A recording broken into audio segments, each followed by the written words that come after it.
High, hello everyone. আমি সঙ্গীতা।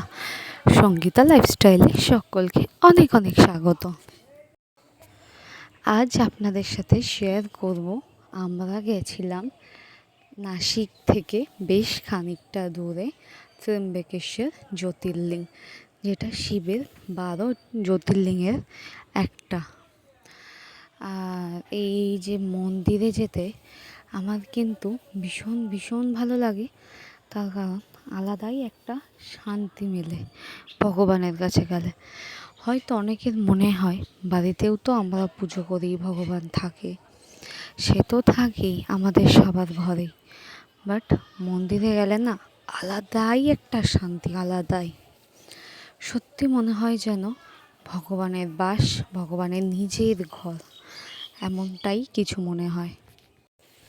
আমরা কিন্তু আমাদের রুম থেকে বেরিয়ে অটো বুক করে নিয়েছিলাম। আর এই যে এটা হচ্ছে নাসিক স্টেশন, সেখান থেকে আমরা বাসে করে এই ত্র্যম্বকেশ্বর এসেছি। আর এই যে দেখুন আমার বাবুকে আজকে একটা মাথায় ত্রিশূল লেগে দিয়েছিলাম সুন্দর। আর এই দিন না নাসিকে বেশ ভালো গরম ছিল। আর এই যে বাসে করেই যাচ্ছিলাম, সাথে কিন্তু একটু টেনশন নিয়েও যাচ্ছি, বিকজ মায়ের কিন্তু বাসে একটু প্রবলেম হয়। আর বাসে সুবিধা আমি বলবো, যাদের বাচ্চা ছোট, আমার মনে হয় অটোতে বার্গেনিং করে নিলে অটোতে যাওয়া সব থেকে ভালো। আর এই যে আমরা কিন্তু মন্দিরে চলে এসেছি। হর হর মহাদেব। এই যতবার মহাদেবের দর্শনে আসি ততবারই কিন্তু আমি আলাদাই কিছু একটা ফিল করি। সত্যি বলছি, ভীষণ ভীষণ মনটা হালকা হয়ে যায়, প্লাস শান্ত হয়ে যায়। আর আমরা কিন্তু যাওয়ার সময় গাড়ি বুক করেছিলাম, সেটাও সবটাই আপনাদের সাথে বলবো কেমন কি খরচ আমাদের হয়েছিল। আর এই যে মন্দিরের সামনে এরকম তিলক দেওয়ার জন্য দাঁড়িয়ে থাকেন এই দাদারা। আর আমরা কিন্তু চারজনেই মাথাতে তিলক নিয়ে নিয়েছি। আর এই যে সামনেটাতে প্রচুর প্রসাদের দোকান, সাথে কিন্তু ফুলের ডালার দোকান। আর জানেন তো, আমরা কিন্তু আসতে একটু লেট করেছিলাম। এই যে দেখুন আমার বাবুকে তিলক দিচ্ছে, মানে সকাল সকাল আরও বেরোনো উচিত ছিল আমাদের। তার কারণ ভগবানকে ভোগ দেয় ওই 12টা থেকে, তারপরে কিন্তু বেশ খানিকের জন্য মন্দির বন্ধ থাকে। আর ওই মন্দির বন্ধর কারণে আমরা বেশ খানিকটা আমাদের লেট হয়েছিল। আমার হয়নি, তার কারণ যেহেতু আমার কোলে আমার 1 বছরের নিচে বাচ্চা, আমার না সবারই, যাদের ছোট বাচ্চা তাদের জন্য ফ্রি এন্ট্রি, দেন খুব তাড়াতাড়ি দর্শন কিন্তু হয়ে যাবে, সঙ্গে সঙ্গেই দর্শন হয়ে যাবে, এটাই আমাদের বলা হলো। আর মায়ের জন্য আর হাজব্যান্ডের জন্য আমরা দুটো ভিআইপি টিকিট কেটেছিলাম, কেন আমরা একটু তাড়াতাড়ি আসবো বলে। আর এই যে দেখুন কি সুন্দর ফুলের ডালাগুলো সাজিয়ে দিয়েছে, এগুলো 100 টাকা করে ডালা, ফুল, মিষ্টি, বেলপাতা সবই দিয়েছে। আর আমার বাবুকে দেখুন কি ভালো লাগছে, পুরো ভোলানাথ, সত্যিই ভোলানাথ। আর ওই যে বললাম আমার কিন্তু টিকিট লাগেনি, যেহেতু আমার ছোট বাচ্চা ছিল। আর সত্যি বলতে খুব তাড়াতাড়ি আমার দর্শন হয়ে গেছে। আর আমার সাথে কিন্তু মাও চলে গেছিলো, আমরা দুজন অনেক তাড়াতাড়ি দর্শন করে নিয়েছি। কিন্তু হাজব্যান্ড ভিআইপি টিকিট কেটেও ওরটা লেট হয়েছে। ওই যে বললাম ভোগ, ভগবানের ভোগ দেওয়ার কারণে আমাদের খানিকক্ষণ মন্দির বন্ধ ছিল, যার জন্য অনেকটা লম্বা লাইন হয়ে গেছে। আর সত্যি কথা বলতে, যাদের খুব খুব তাড়া থাকে কিংবা খুব ছোট বাচ্চা, তাদের জন্য ভিআইপি লাইন ঠিক আছে। আর তা না হলে এমনি লাইনেই অনেক তাড়াতাড়ি দর্শন হয়ে যায়। তো আলাদা করে পয়সা দিয়ে লাইনে দর্শন না করলেও হয় মন্দিরে। আর এখানে কিন্তু ভেতরে ফোন অ্যালাউ আছে, বাট মন্দিরের ভেতরে ফটো তোলা অ্যালাউ নেই। মন্দির চত্বরে আপনি ফটো তুলতে পারবেন, কিন্তু মন্দির গর্ভগৃহে সেখানে ঢুকতেও দেবে না, আর দূর থেকেই এখানে ভগবানকে দেখতে হয়, যেহেতু কি ত্র্যম্বকেশ্বরে তিনজনের বাস। শুধু শিব শিব মানে ভোলানাথ কিন্তু একা নেই এখানে। আর এই যে দেখুন, প্রচণ্ড গরম, প্রচণ্ড রোদ ছিল ওদিন। আমি তো বাবুকে নিয়ে প্রচণ্ড টেনশানে ছিলাম যে ও কী করবে, কান্না করবে, থাকবে না হয়তো। কিন্তু বিশ্বাস করুন, ও এক ফোঁটাও তেমন কাঁদেনি। ও কিন্তু আমাদের সাথে দিব্যি ছিল। আর যার জন্য কিন্তু আমরাও খুব ভালোভাবে দর্শন করতে পেরেছি, সাথে আমার ছেলেও। আর ওই যে বললাম, এই যে দেখুন, আমরা দর্শন করে এখানটাতেই বসে আছি। এখানে কুলার চলছিল মন্দিরের ভেতরে এটা। আর এই যে লাইনটা, এই লাইনটাতে হাজব্যান্ড দাঁড়িয়েছিল। আর ওই যে বললাম, এমনি লাইন আর ভিআইপি লাইন। ভিআইপি লাইনটা এই দিক থেকে, আর এমনি লাইনটা ওই পাশ থেকে। তো যাই হোক, আমাদের তো দর্শন হয়ে গেছে, পুজো দেওয়া হয়ে গেছে। আমি, মা, বাবু বসে আছি, ওর জন্য ওয়েট করছি। আর এই মন্দির কিন্তু বাইরে থেকে এখনও মেরামত হচ্ছে। এই যে দেখুন, ওকে একটু দুধু খাইয়ে দেওয়ার পরেই কিন্তু ও চুপচাপ বসে থাকে।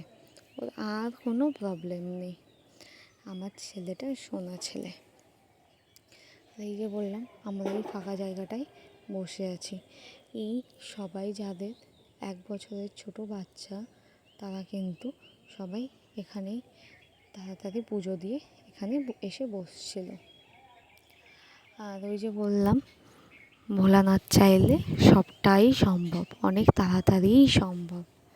ভোলানাথ সত্যিই বিরাজমান, ভোলানাথ সত্যিই আছে।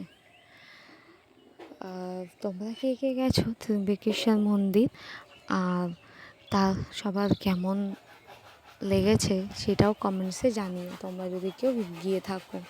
আর যারা যাওনি তাদেরকে বলবো অতি অবশ্যই একবার হলেও দর্শন করতে যেও। সেখানে গেলে কিন্তু সত্যি খুব খুব ভালো লাগবে।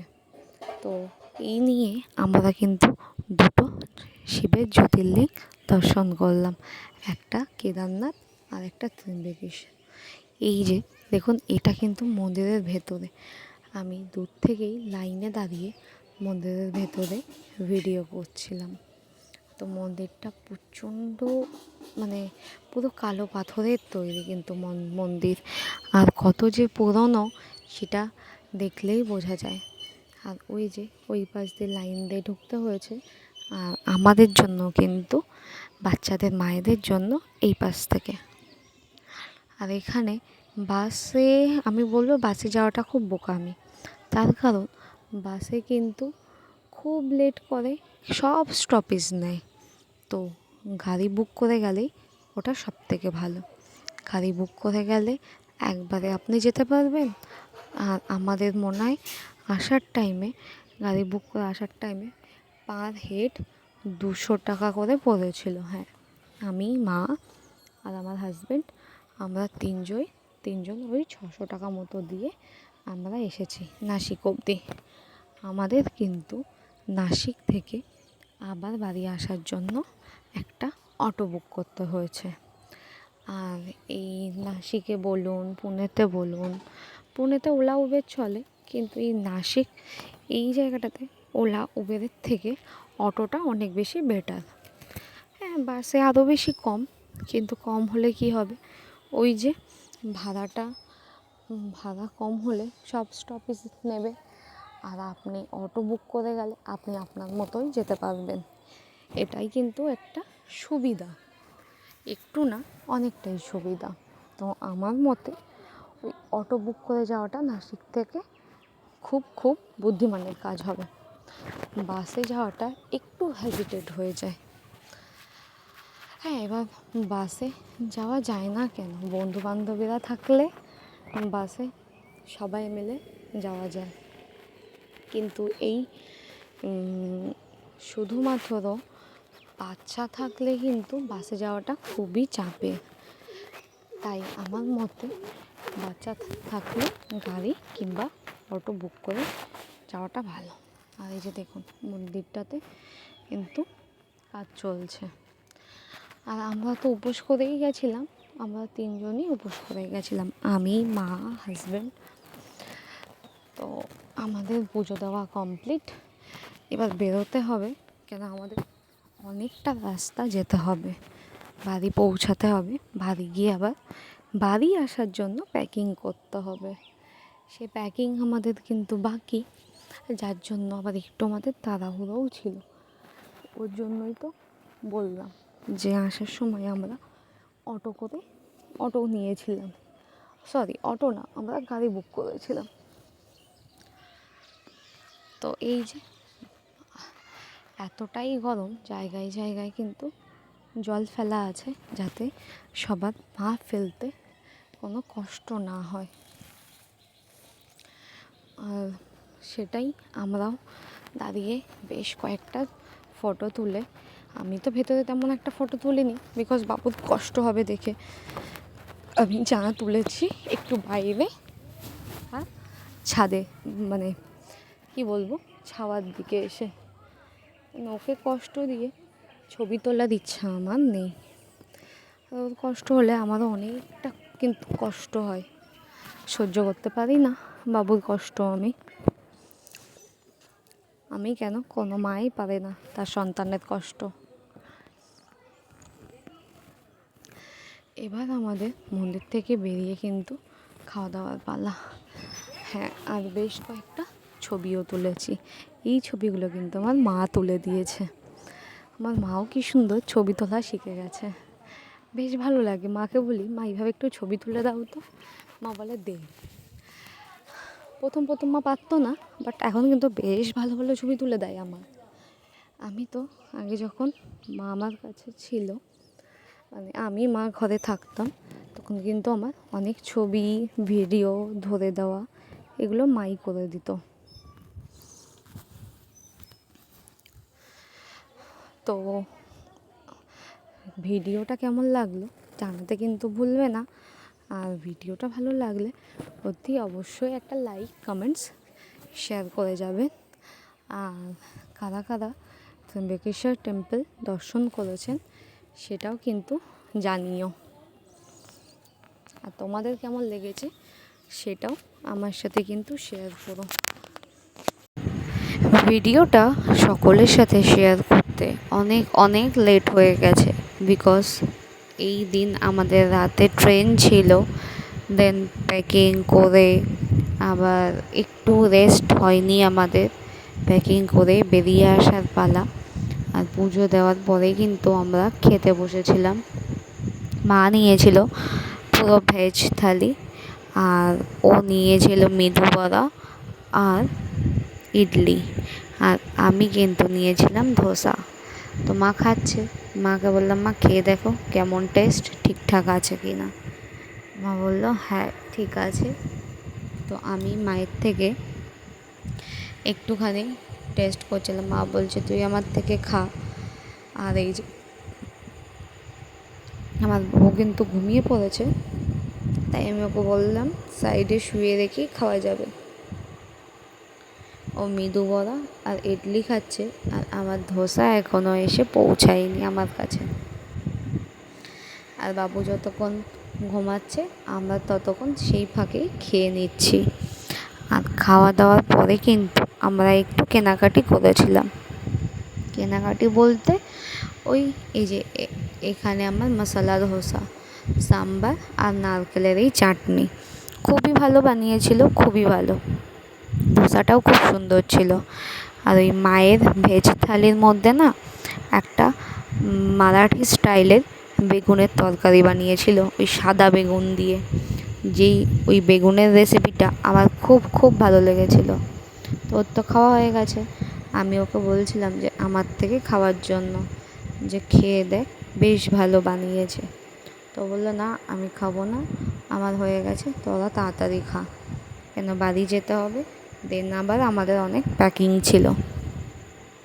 তো মাকে বললাম, মা তুমি একটু ট্রাই করো, বেশ সুন্দর। আর এই রেস্টুরেন্টটাও কিন্তু খুবই পরিষ্কার পরিচ্ছন্ন, আর সাথে ভালো খাবার দাবারও খুব ভালো ছিল, ভেজ খাবার ছিল সবই, আর টেস্ট কোয়ালিটি দুটোই সুন্দর। আর ওই যে বললাম, মায়ের থালি থেকে যে বেগুনের তরকারিটা আমি খেয়েছিলাম, সেটা কিন্তু বাদাম বাটা দিয়ে বেগুনের তরকারিটা বানানো, তো আমার খুব ভালো লেগেছিলো। আমি খাচ্ছিলাম আর মাকে বলছিলাম, মা বেগুনের তরকারিটা খেয়ে দেখো, এই বেগুনটা হচ্ছে মারাঠি স্টাইলের বেগুন। মা তো খায়নি, মাই প্রথম খেলো, তো মা বললো হ্যাঁ খারাপ না, বেশ মার মোটামুটি লেগেছে, আর আমার কিন্তু খুবই ভালো লেগেছে। আর এই যে বললাম, মশলা ধোসাটা খুব খুব সুন্দর বানিয়েছিল। আর বাবু কিন্তু এখনও ঘুমাচ্ছে। আর এই যে বললাম, খেয়ে দে আমাদের বাড়ি আসার পালা।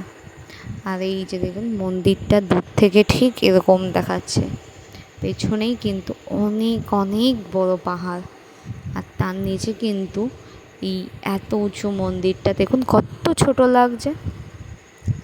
এই যে আমাদের একটা ভুল হয়ে গেছিলো জানেন, এত রোদের মধ্যে আমরা একটা ছাতা নিইনি, যেটা আমাদের নেওয়াটা খুব উচিত ছিল। খুব বড় ভুল হয়েছে আমাদের ছাতাটা না নেওয়া, কেন আমার বাবু ছোট, তাও আমি ওকে বলছিলাম ছাওয়ার দিক দিয়ে দিয়ে যেতে। সামনেই বাস স্ট্যান্ড, আমরা গাড়ির জন্য যাচ্ছি। তো যাই হোক, এই ছিল আমাদের সম্পূর্ণ ভিডিওটা যদি ভালো লাগে লাইক করবেন। দেখা হচ্ছে নেক্সট ভিডিও, বাই।